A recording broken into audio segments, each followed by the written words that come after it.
Okay, hai. Assalamualaikum warahmatullahi wabarakatuh. Welcome back to my channel. Selamat datang sekali lagi ke channel Ihin Agro. Jadi dalam video kali ini saya tak ada nak kongsi apa sangat pun pasal teknikal tanaman, tetapi saya nak kongsikan apa yang berlaku pada kebun kami tempoh hari. Okey, sebelum saya nak sembang dengan lebih panjang pasal apa yang berlaku dekat kami, saya nak minta maaf sebab dah hampir 3 minggu dah saya tak upload video kepada anda. Nak tahu kenapa jadi macam tu? Okey, mari saya tunjukkan korang. Okey, korang boleh tengok dekat belakang saya kan. Dekat belakang saya ni adalah tapak yang memang kena. Bukan tapak yang ni saja kena, semua kena sebenarnya. Tapi ada tapak gantung macam peria, kita selamat daripada banjir. Tapi ada sedikit tak selamat dari segi kita punya pembajaan dengan racun. Lepas tu kat sini memang habis semua. Dekat dalam greenhouse habis semua. Lepas tu dekat sana, dekat terung, blok terung yang saya tunjuk kat sana tu. Sekejap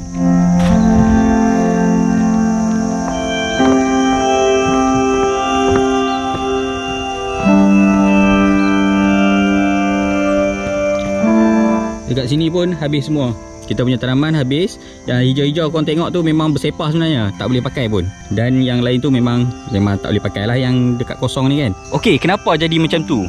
Kena jadi macam ni kronologinya. Pada 18 hari bulan 8 hari tu, kalau korang tahu dan benda ni pun viral, Gunung Jerai telah mengalami satu tragedi bencana air yang menyebabkan kawasan seluruh di kaki Gunung Jerai ni mengalami bencana kepala air lah, sampai ke Pekanyan, Merbuk, lepas tu Gurun dan juga ni lah Teroi ni.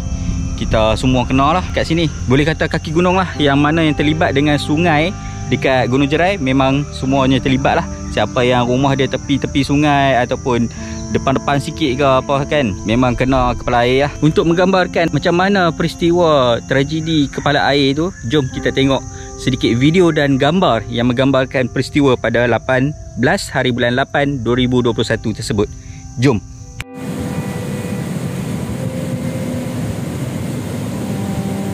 Titi Ayun tak ada, Titi Ayun hilang. Titi Ayun tak ada, Titi Ayun tak ada lah. Tinggal Titi Ayun saja, Titi habis lah.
Sudah banjir teruk.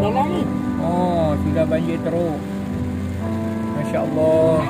Kami pun masih dalam perjalanan untuk pulang. Ini dia pekan Top di Gurun. Top di Gurun.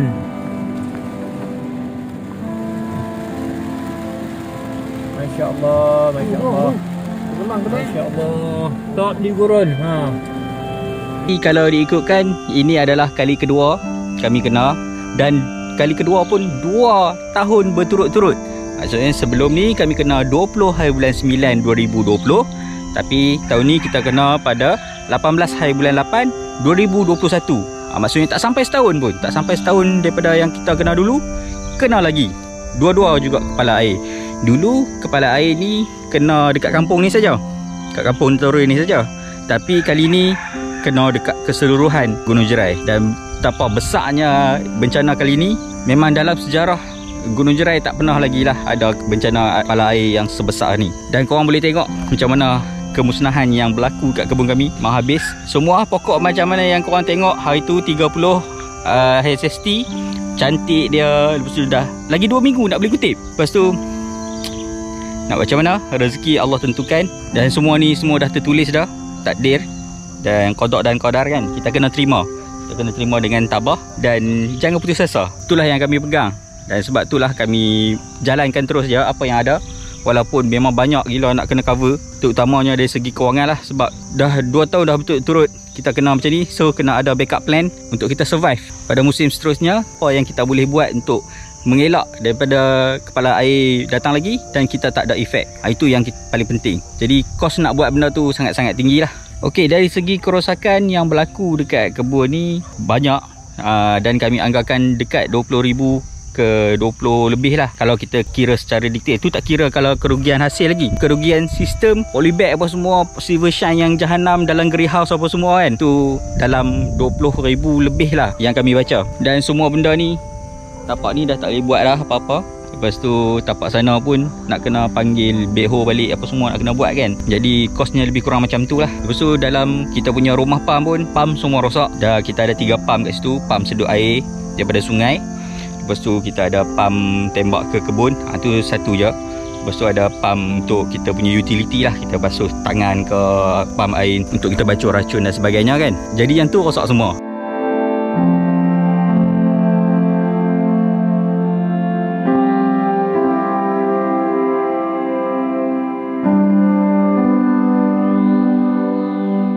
Jadi apakah backup plan kami? Okay, backup plan kami, kita ada satu plot gantung hari tu yang dekat sini lah, tak kena kepala air, dan polybag pun tengah kosong masa tu. Dan apa yang kami boleh buat, kami tanam terus anak pokok terung lagi sekali. Tapi anak pokok terung ni anak pokok terung tua lah, umur 60 hari, sama macam hari tu punya pokok. Anak pokok dah lebih, ada dekat dalam rumah semai. Jadi kita semai terus lah masuk dalam ni. Tapi anak pokok umur 60 hari lah. Tapi Alhamdulillah dah seminggu dah kami masuk dekat dalam polybag ni. Pokok sihat lah. Jom kita tengok. Okay, kita boleh tengok kat sini. Ni pokok umur 60 hari sihat je. Cuma masa kita tanam tu, daunnya tinggal yang ni je. Yang ni dengan yang ni 3 ni. 3 ni je. Maafkan saya, daunnya ada hanya daun yang ni dengan daun yang ni saja. Ini semua ni baru ni. Ni baru dalam seminggu. Dan memang tak ada daun lain. Hanya ada daun 2 ni je. 2 daun, kadang ada yang 3 daun, itu saja. Daun bawah ni memang tak ada terus dah. Memang rosak terus. Pokok ni memang teruk lah sebenarnya. Dengan masa kita nak semai tu, kita ada benar apa semua kan, benar putih kat sini, penuh dekat dalam, kat sini, dekat bawah daun apa semua penuh. Tapi macam biasa sebelum kami nak semai tu, kami rendam dengan brogat. Lepas tu esok pagi tu hilang lah semua benar tu. So benar tu tak ada masalah pun. Dan Alhamdulillah anak pokok kita dah seminggu dah, umur 7 hari dah boleh jadi macam ni lah, sihat dan kuat. Jadi jangan risau, nanti saya akan sentiasa buat video untuk update dengan pokok ni lah, dengan pokok ni dan juga pokok peria yang ada tu lah. Buat sementara waktu ni, sementara nak tunggu dia besar ni, saya tak boleh nak kongsikan apa-apa lagi selain pokok peria. Jadi pokok terung ni kena hold sikit lah perkongsian saya pasal pokok terung kan. Kalau tak, saya boleh je nak kongsi pasal buah, pasal apa semua pokok besar itu. Tapi dah tak ada, kita tak apa, saya tanam baru untuk tunjuk kat korang. Okey, untuk pokok peria pula, sekejap lagi saya akan tunjuk kat anda macam mana keadaan pokok peria ni. Okey, sebelum tu saya nak ceritakan dulu, pokok peria ni masa kena tragedi, memang dia tak kena air, tapi disebabkan pump semua rosak, dah seminggu dia tak dapat baja, tak dapat air langsung. Hanya air hujan je, tapi saya rasa pun air hujan pun tak apa nak kena pun, sebab daun dia dah penuh dekat atas tu kan. Tak kena cahaya matahari sebab seminggu suntuk. Memang gelap je kawasan ni, terutamanya dekat bahagian Gunung Jerai sana tu. Memang gelap, tak kena cahaya matahari, tak kena hujan. Hujan kena, tapi air tak kena sangat dalam polybag. Dan air kita tak boleh nak bagi, baja AB pun kita tak boleh nak bagi dekat pokok peria ni. Jadi apa efek dia? Minggu pertama masa kena tu nampak okey je, steady je pokok ni. Tapi bila masuk minggu kedua, minggu yang kedua selepas kita kena bencana tu, dia akan nampak kuning. Lepas tu buah pun ada efek. Lepas tu serangga pun memang tak boleh kontrol kat dalam ni. Lalat buah dengan kepinding sangat banyak kesing ataupun kepinding tu banyak sangat. Sekarang baru dah kurang sikit dah sebab kita dah boleh macun. Okey, korang boleh tengok dekat sini masih selut lagi, tinggi. Okey, tapi dah start kering lah. Jom kita tengok. Sekarang buah banyak tapi ada banyak juga yang rosak. Okey, tapi banyak lagi lah yang elok. Lagi banyak elok daripada rosak lah. Okey, macam ni. Ni buah-buah dah besar dah. Boleh tengok memang banyak. Okey. Macam ni dah rosak lah ni. Esok dia kuning teruk lah ni. Yang lain okey ya. Yang ni okey semua kan. Okay. Tapi daun memang nampak banyak gila lah yang kuning yang rosak kan. Daun macam ni. Daun batang ni semua dah kuning lah. Jadi kita dah buang semua dah. Jadi yang tinggal daun atas lah. Daun atas pun baru start nak kuning-kuning sikit je. Ni pun dah minggu kedua dah kami kutip sprayer kita. Alhamdulillah boleh lah hasil. Walaupun ada efek juga yang tak best lah kan. Sepatutnya performance pokok ni lebih elok lagi, tapi kita tak boleh nak boost dia lah sebabkan kita stok baja, kita stok air, jadi banyak masalah yang timbul. Banyak, sangat-sangat banyak buah. Kita boleh tengok kat sini. Tapi dalam kita kutip tu, dalam suku tu memang buang lah sebab efek yang lama lah.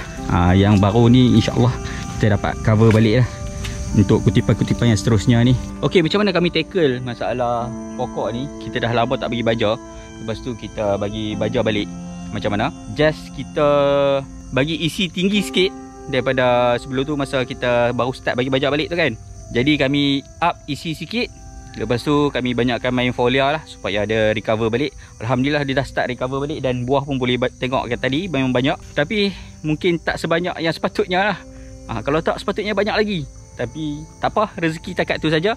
Kita bersyukur sedikit sebanyak je dapat menanggung kos lah. Apa yang kita nak buat selepas ni untuk upgrade, untuk mengelakkan lagi daripada kejadian ni berlaku dan kami terefek sekali lah. Jadi ada cara dah macam mana kita nak buat dia tak terefek dengan bencana kepala air ni kalau berlaku lagi sekali, tapi makan kos yang tinggi. Okey, apa plan kebun kami untuk kita hindarkan daripada benda ni berlaku lagi adalah dengan upgrade semua tapak ni kepada gantung lah, kecuali dalam greenhouse. Dalam greenhouse kita kena buat secara hidroponik. Itu dah caranya. Sebab polybag pun tenggelam dekat dalam greenhouse tu. Dan dalam greenhouse tu pula tak boleh nak buat gantung. Jadi salah satu cara dia adalah dengan tukar sistem fertigasi kepada sistem hidroponik lah dalam tu. Dan kat tapak ni kita akan buat gantung sampai memanjang kat sana supaya menjimatkan kos. Jadi yang kat sana pun kita akan upgrade gantung juga. Dan sini pun memang dah ada gantung dah. Selamat lah sini air naik sampai sini tau. Sikit lagi je nak kena polybag. Sikit sangat nak kena polybag. Kalau saya masuk dalam air masa tu, pada separuh paha, dekat nak sampai punggung dah air. Tinggi tak tinggi. Dan air naik pun tak perasan. Sebab kepala air tu datang terlalu laju. Jadi mak saudara saya pun tak perasan yang kebun ni dah naik air. Tiba-tiba tengok dekat tingkap dah naik tinggi dah air. Jadi mesti ada orang tanya, kenapa tak ada pokok ke yang boleh selamat? Ya memang ada yang boleh selamat. Tapi berdasarkan pengalaman memang teruk baliklah kita nak tengok pokok yang mana elok. Sebab pucuk-pucuk semua mati, dia keluar pucuk baru. Tapi kita susah. Kita nak kena kutip balik polybag, dengan dalam polybag tu tak ada sekam dah, tinggal akar saja. Ada sekam sikit-sikit je. Dan sekam yang campur kokopit pun ada juga. Ada sikit-sikit saja. Memang kita susah. Kita nak pergi top up balik. Lepas tu dengan pokok pun dah performance dah teruk apa semua. Dia dah jadi tak cost efektif. Bila kita buat balik, mungkin dia akan jadi pokok yang terencat. Lepas tu hasil tak banyak. Tapi kita bagi baja macam biasa. Jadi rugilah. Jadi kita mengambil keputusan untuk kita buang semua polybag ni. Kita ganti dengan polybag yang baru, media yang baru. Dan sebab itulah kami biar macam ni. Satu lagi sebabnya kenapa kita tak cuci lagi, walaupun dah dekat nak 3 minggu dah kita tak cuci lagi, sebab hujan masih tak berhenti lagi dekat kawasan ni. Hujan masih turun setiap hari, kecuali ada hari tu je 3 hari tak turun hujan. Ingat dah berhenti dah. Tapi sekarang masih turun hujan lagi. Sekarang pun masih mendung. Nampak kat sini memanglah nampak cahaya kan, tapi tak terik. Sepatutnya waktu sekarang ni dah terik dah, tapi sekarang ni tak terik. Dan hujan tak berhenti tu membuatkan kita semua bersiap siaga untuk data wave yang seterusnya. Dan pada hari tu 2 hari bulan 9, kepala air lagi sekali turun dekat bahagian Titi Hayun sana lah. Gunung Jerai ni ada banyak sungai, tapi dia turun belah sana. Nasib baik dia tak turun belah sini, tak terlibat sekali lah. Kat sana terlibat lah, banjir balik kat belah sana 2 hari bulan.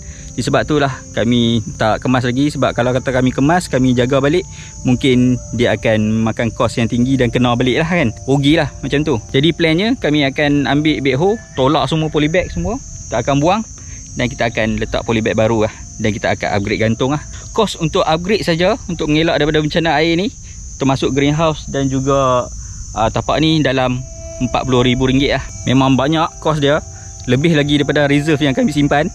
Memang teruk sikit lah macam mana kita nak survive tu kan. Okey, dari segi bantuan apa yang kami dapat dan macam mana cara nak mohon dia kan, saya kongsikan sikit lah pengalaman dia. Sebab sebelum ni tak pernah minta bantuan banjir ke apa, bantuan bencana, tapi kali ni kena minta.